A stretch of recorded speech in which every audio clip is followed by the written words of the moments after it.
Subhanallah. You may think it's funny or it's a joke. This is a reality.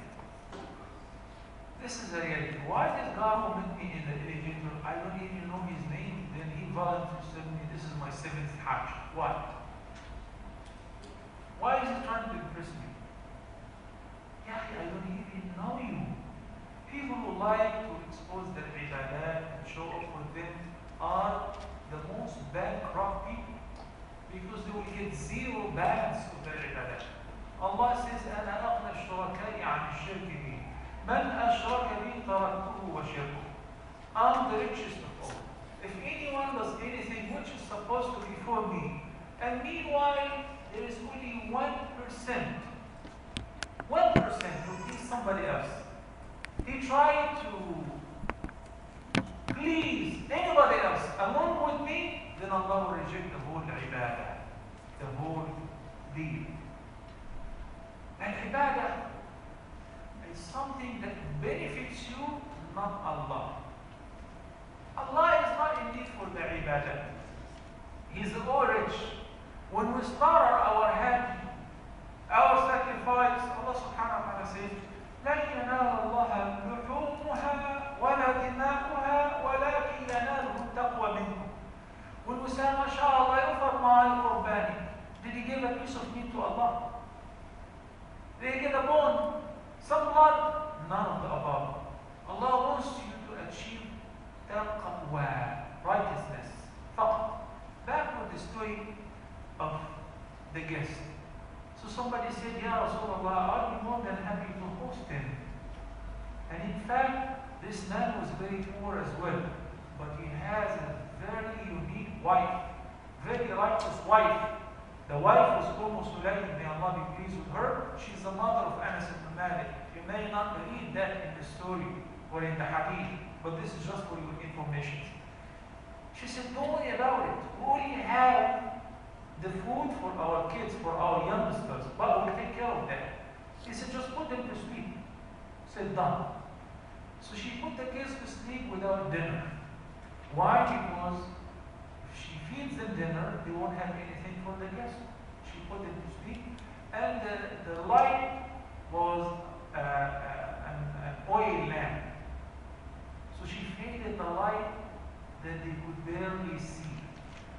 And she put the food, and the guests came, and they sat all to eat, and they pretended to be chewing on food or eating. He couldn't see. So he ate, and he thought that there was plenty of food because they were pretending as if they were eating, chewing on food and acting like they were eating and so on. Until the guests ate all the food. Then they all went to sleep. Please pay close attention to this. Why did they do that? Well, they did that because the Prophet ﷺ said, من كان يؤمن بالله واليوم الآخر فليكرم ضيفه. Let whoever believes in Allah and in the last day, let him honor his guest. So he's doing this as a mean of worship. This is a ibadah. This is a great deal of ibadah. It doesn't matter who's seeing me and who's not. He did not even inform the guests about their financial situation, or this food was supposed to be for the kids. He gave precedence to his guests over themselves, himself, his wife, and his children. Then it was Fajr. So he woke up his guests and they all went to the masjid. The Prophet ﷺ was sitting in the Qibla, and he looked at this companion and he was smiling. Then he called him. He said, come here. He approached him. He said, he saw the Prophet ﷺ smiling, but he doesn't know why. Like, if everything was done in the dark. He said, guess what? لَقَدْ عَجِبَ اللَّهُ مِنْ صَنِيعِكُمَ الْبَارِحَةِ. Allah is most pleased. What you and your wife did last night was amazing. Allah is very happy with that. Allah is very pleased with you. Wow. Immediately the wahy came from as-sama to inform the Prophet ﷺ about this unseen incident and how great it was. Not only that, it has been recorded in the Quran to be recited until the day of judgment. Why? It was done with absolute sincerity and for the sake of Allah. That's why it was so much appreciated. وَيُؤْثِرُونَ عَلَى أَنفُسِهِمْ وَلَوْ كَانَ بِهِمْ خَصَاصَةٌ, even though they themselves are in need, but they give precedence to others. المؤمنين عائشة رضي الله عنها received a big gift from the Khalifa. Food and 1,000 dinar, plenty of money, gold and silver. So she called her servant and she distributed the whole thing. Everything was distributed. Nothing left. So her servant said to her, Ya Ummah, my mother, shouldn't you at least save one loaf of bread? You're fasting. We have nothing to break our fast with. We have no food whatsoever, not even a loaf of bread. She said, Subhanallah, why didn't you remind me? Ya Allah, one can forget about himself. One can have all this wealth and gives it away entirely and forget about himself because they perfectly comprehended the concept of ibadah. Why? Because an incident happened with her a few years back during the life of the Prophet ﷺ. They slaughtered a sheep.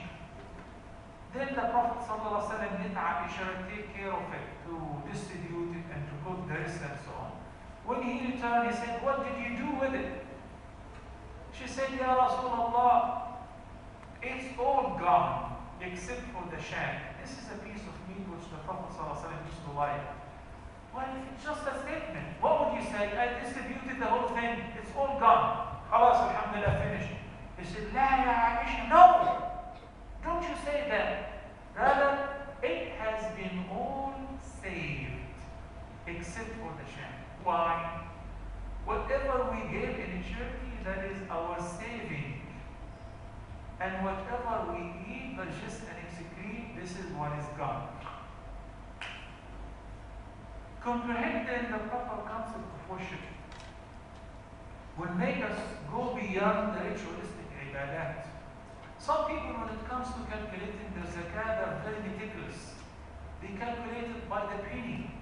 And whenever they're confused, they keep bugging us, Ya Sheikh, I'm really confused. Is it 25 or 26? 25 or 25 and a half? If you give more, Allah will give you more. And if you're confused with anything, then be in the safe side, give extra. Because you're dealing with Allah subhanahu wa ta'ala.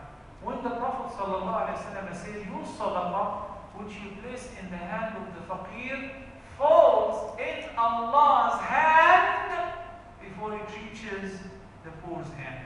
Ever since Aisha radiallahu anha used to spray perfume on the money or the charity she would give away. He said, why? Because she said, it's going to fall in Allah's hand first. So you're not doing the poor a favor. The Sahaba, one of them would give a charity, and the beggars would come in line to take their help from him.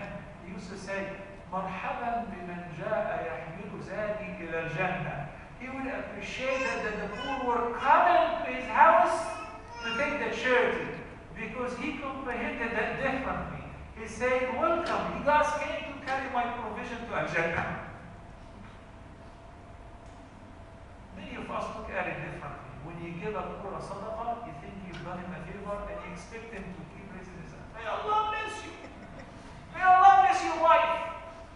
May Allah give you a break from your mother-in-law. May Allah. Okay. And he gives and says, pray for me. Don't.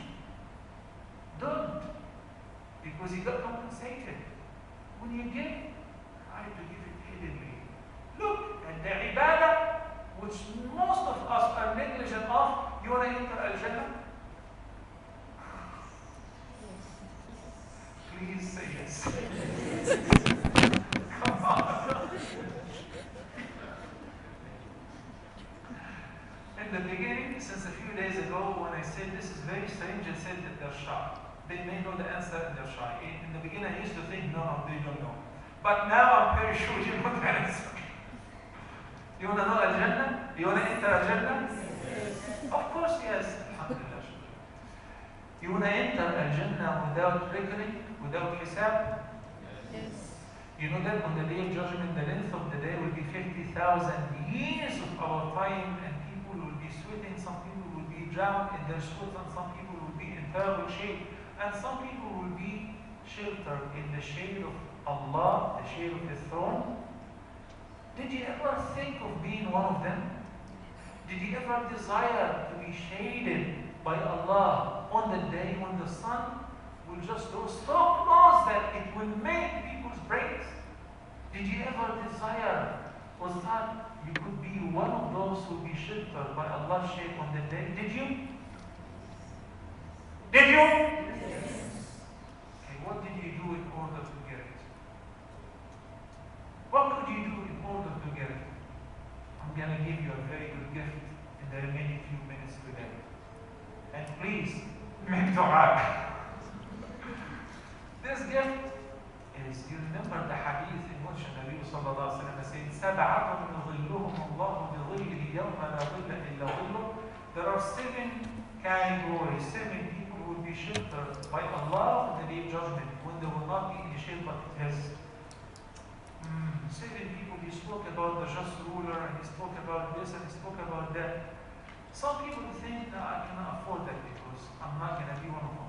I'm going to give you something that you can do today, even once, and you will be, inshallah, among this day. Hopefully, inshallah, we can all meet there and say, this guy reminded us. The Prophet sallallahu alayhi wa sallam said, وَرَجُلٌ تَصَدَّقَ فَأَخْفَى.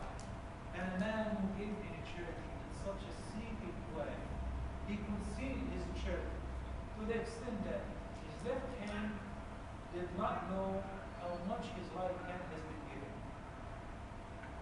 يعني, sincerity, absolute sincerity, gave him this high rank on the day of judgment. Not the sadaqah itself, but being so sincere to the point that he concealed his sadaqah, his left hand did not know how much his right hand has been given. What today you can do, even once, stuff your right hand in your pocket without even counting. It doesn't matter. And Jannah is very expensive, right? And I'm pretty sure no matter how much you have in your pocket, it will be thousands. It will not even buy you a car, of course. It won't buy you a bike, but it can buy you a place in heaven. Put your right hand in your pocket and give it to the church. Without counting, without figuring out how much is it. Our habit is only if your pocket is heavy because of the change. So you take the change and you put it in the box of the masjid. Why there is no reward in such thing? Because you did not intend to help the masjid or give the poor charity. Actually, you're getting rid of the change. So this is one thing you can do today. You can do in the break, you can do in Asr, you can do any time. And I said, the Prophet ﷺ said, رَجُلٌ تَصَدَّقَ بِصَدَقَةٍ. He did it once. It does not have to be like on a regular basis. So there are a lot of beautiful actions that we can do even once, and we enter Al-Jannah and we be saved. So why don't we keep this practice every once in a while? And also spread the word. We shouldn't have this envy and jealousy. No. For the believers, we love everybody to enter Al-Jannah. Why? Because definitely there is a room for everyone.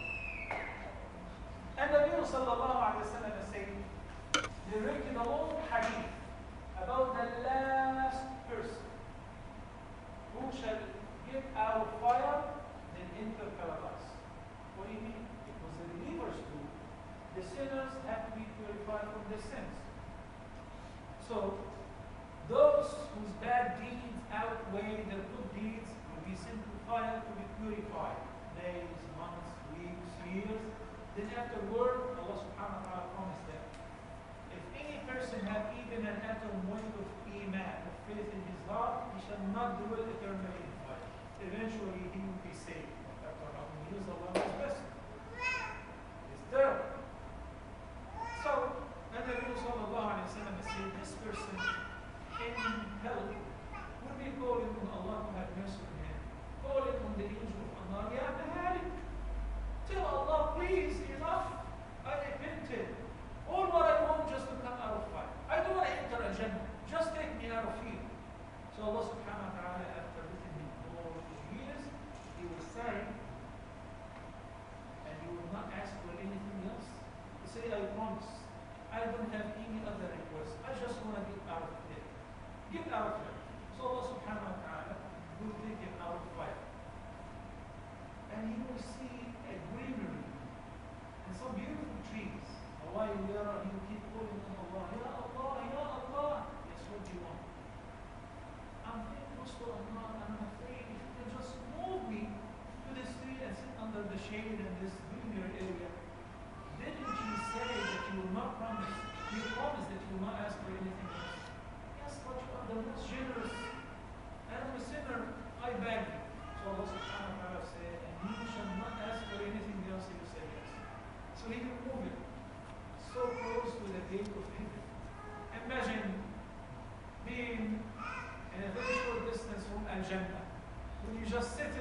will not ask for it, he forget about all his promises and he will keep calling about Allah. Ya Allah, I promise I will not ask for anything else. All what I want